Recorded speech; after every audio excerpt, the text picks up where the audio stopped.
Audio Stories. Nenda naye. Kisha wakafika na wakaingia katika chumba hicho. Walipofika, Brother Branham alisema nataka niwe peke yangu. Kisha akaufunga mlango nyuma yake, na baada ya hapo akamtazama mwanamke aliyempenda sana, mwanamke ambaye kwa muda ule alikuwa amejikunja kitandani na macho yake yalikuwa meusi. Hata alipomgusa kwenye paji la uso wake, jasho lililomtoka lilionekana ni baridi sana. Tayari macho yake yalikuwa meusi na alikuwa kimya kabisa, mithili ya mtu asiye na uhai tena. Ndipo alipoweka mkono kichwani pake na kuomba, Mungu, tafadhali, huyo ndiye mama wa watoto wangu. Niruhusu basi Mungu nimuage, tafadhali sana. Usimruhusu aondoke kabla sijamuaga.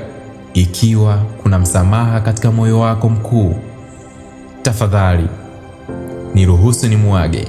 Baada ya maombi hayo, ghafla kichwa chake kikaanza kusogea kidogo.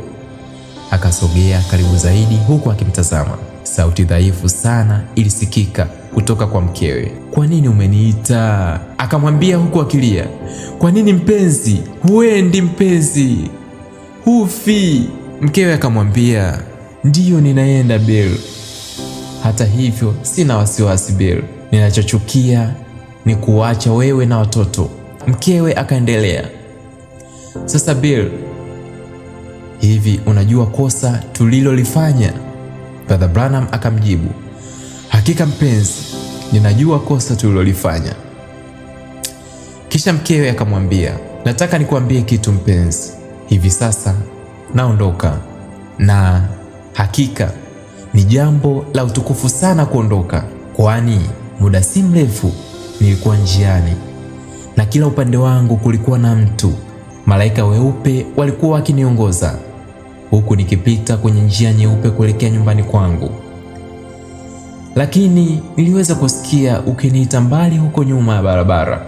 Mpenzi, kule kulikuwa na utulivu mkubwa sana. Mitende mikubwa na ndege walikuwa wakimba kama asubuhi ya mapema ya nchi za tropiki. Nilihisi furaha Bill isiyoweza kuelezeka kabisa. Nilikuwa najua ninakwenda kuwa na Bwana, lakini nikausikia wito wako. Ulikuwa unaniita Hope, Hope, na nilijua ulikuwa unaniita. Ndipo malaika wakasimama wakaniambia, unaitwa kutoka duniani. Kisha nikaona uso wako mpenzi wangu, nikaamua kurudi, lakini sasa ninaenda tena. Ila usiwe na huzuni, Mungu atakubariki. Yalikuwa ni machozi kwa Brother Branham. Hapana Hope, huku akiushika mkono wake na machozi yalimtiririka sana. Mpenzi, je, unaniona sasa?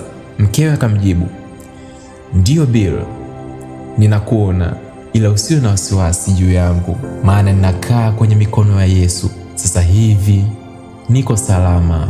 Hapana Hope, tafadhali usiniache peke yangu. Mkewe aliendelea kusema, hapana mpenzi, nitakungoja upande wa pili. Naomba uniahidi kama utaoa mwanamke mwingine, tena utaendelea kuhubiri kwa nguvu zako zote. Huku akimwangalia tena kwa upole.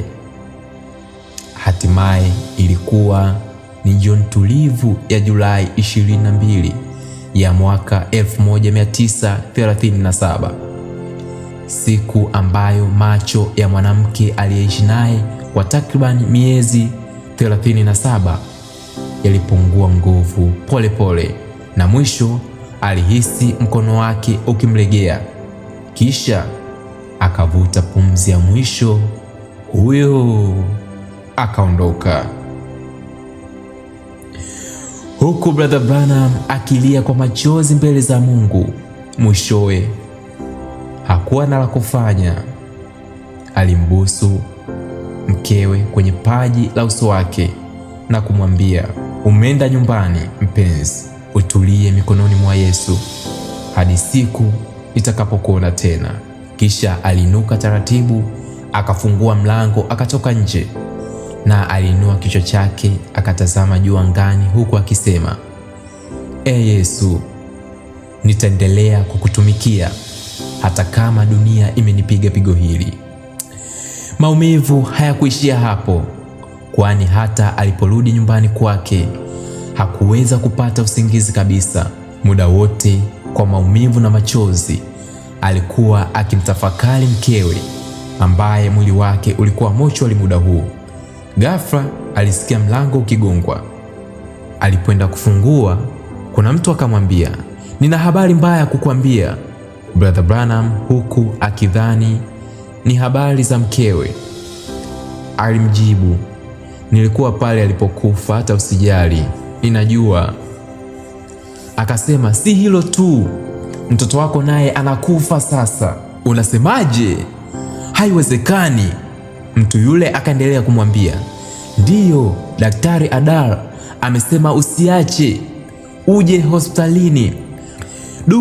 Muda huo alihisi hawezi kuvumilia tena. Licha ya mwanaye Sharon Rose kuwa hivyo, bado mwanaye Bill Paul alikuwa mgonjwa. Ukilinganisha na Sharon Rose, aliwasha gari moja kwa moja kuelekea hospitali tena. Alipofika, walijaribu kumzuia asiingie, ache tu mtoto wake afe tena, wakiamini kama angeenda angeweza kumwambukiza, jambo ambalo lingepelekea kumwambukiza mwanaye mwingine Bill Paul. "Hapana, huwezi kuingia." Brother Branham akasema, "Hapana daktari, lazima niingie." Kisha daktari akamwambia, "Usifanye hivyo Bill, fikiria kuhusu Bill Paul, ataishije?" "Hapana daktari, lazima niingie." Daktari hakumruhusu kabisa, lakini Brother Branham aliingia kwa siri baada ya daktari kutoka mahali hapo. Alipoingia pale, hakika ilikuwa ni majonzi sana, kwani mbele yake alimwona mtoto wa miezi 8 amelala akiteseka, nzi wakirukaruka mbele ya uso wake, huku miguu yake midogo ikitetemeka. Na bila kuuliza, binadamu yeyote mwenye macho na utashi asingeuliza kama mtoto huyo angeweza pona au la, maana hali yake ilionekana waziwazi. Huku ameweka mikono juu ya mwanaye, Brother Branham alimlilia Mungu kwa uchungu sana, akisema, Mungu, tafadhali usimchukue. Umenichukulia mke wangu, baba yangu, sasa mtoto wangu. Mungu, ina maana hakuna rehema katika moyo wako mkuu. Tafadhali umwache huyu basi." Alipokuwa anaomba, hakuona tumaini lolote lile zaidi ya kuona wingu jeusi likishuka, na moja kwa moja alijua huo ulikuwa mwisho wa mtoto wake. Hakuweza kusema lolote zaidi ya hili. Kama ningepewa nafasi nyingine ya kuishi, hakika nisingesikiliza maneno ya watu, ningesikiliza sauti ya Mungu tu. Na siku hiyo ya Julai 26 ya mwaka 1937 alimtazama mwanaye ambaye alikuwa ndio kwanza anaishilizia. Akaweka mkono juu yake, kisha akasema, "Nakupenda mpenzi, baba anakwenda kukuona, usijali, tuonane nyumbani. Bwana amenipa na amechukua, hata kama atanipiga nitamtegemea. Yeye bado ni Mwokozi wangu, na si mapenzi yangu bali mapenzi yako, Mungu, yatimizwe. Kwa heri Shari, nitakulaza mikononi wa mama yako pale juu." Na baada ya hapo aliwazika wote wawili, na hilo likapita. Basi kipindi hicho chote, baada ya mazishi ya mkeo na mtoto wake, alikaa kwa huzuni sana na hakuweza kufanya chochote kile. Na asubuhi moja akiwa kazini kwake akitengeneza nyaya za nguzo za umeme, na baadaye alijisemea, "Ndiyo, ilikuwa ni dhambi zangu zilizowaweka pale. Mungu, kwa nini umemchukua mtoto wangu? Siwezi kuvumilia tena." Na huzuni ilipozidi sana, jambo pekee alilofikiria ni kujitoa uhai wake. Hatimaye katika hali hiyo, Jambo alilolifanya ni kuondoa glove alizokuwa amezivaa mikononi mwake, huku akisema, "Shar, baba anakwenda kukuona sasa." Kisha akagusa nyaya zilizosheheni umeme wenye zaidi ya wati 2250. Hakika kwa binadamu wa kawaida hicho kilikuwa ni kifo, ila kilichotokea, alizimia, na baada ya muda alipozinduka alijikuta amekaa chini. Hata aliporudi nyumbani kwa mama yake alilia sana mpaka usingizi ukampata, huku Bill akimsumbua akimtaka mama yake. Hata kuna siku alichukua bunduki yake akiazimu kujiua, lakini bunduki iliyokuwa na risasi iligoma kumuua siku hiyo. Hapo ndipo Mungu aliamua kumpa ono, na ndoto aliyoiota ilikuwa hivi. Aliota yuko kwenye jangwa kubwa sana karibu na gari la kale lililovunjika, huku akipiga mluzi, "The wheel on the wagon is broken." Ghafla binti mrembo mwenye nywele za dhahabu alitokea, akamwambia, "Hujambo baba?" "Baba? Samahani dada."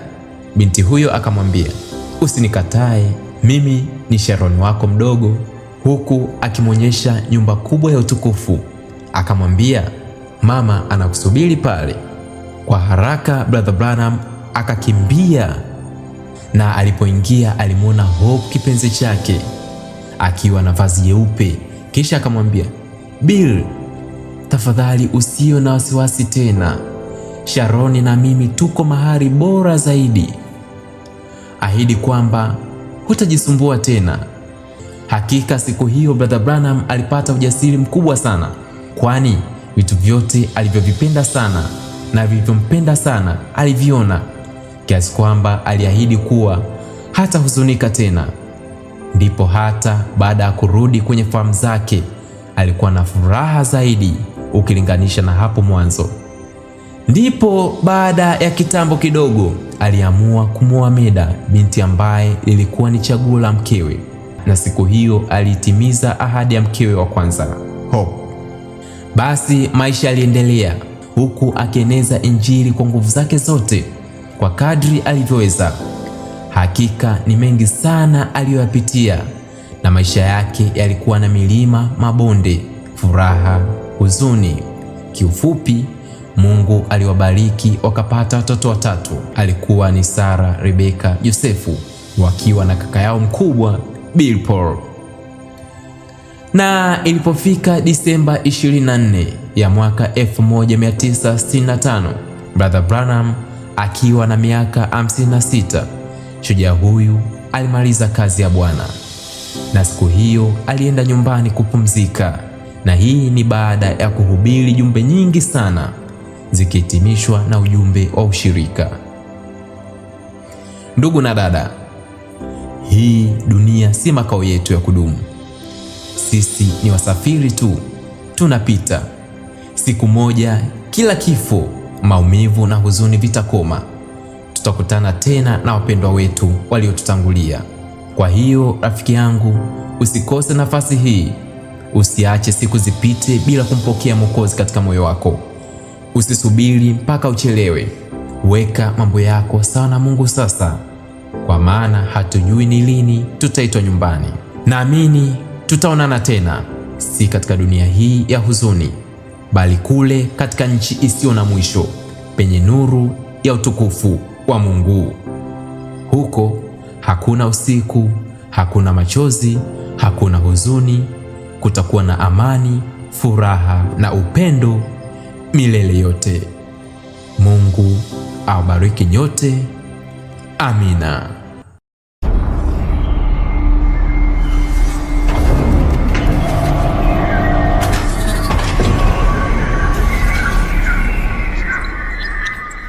Waaminio Stories.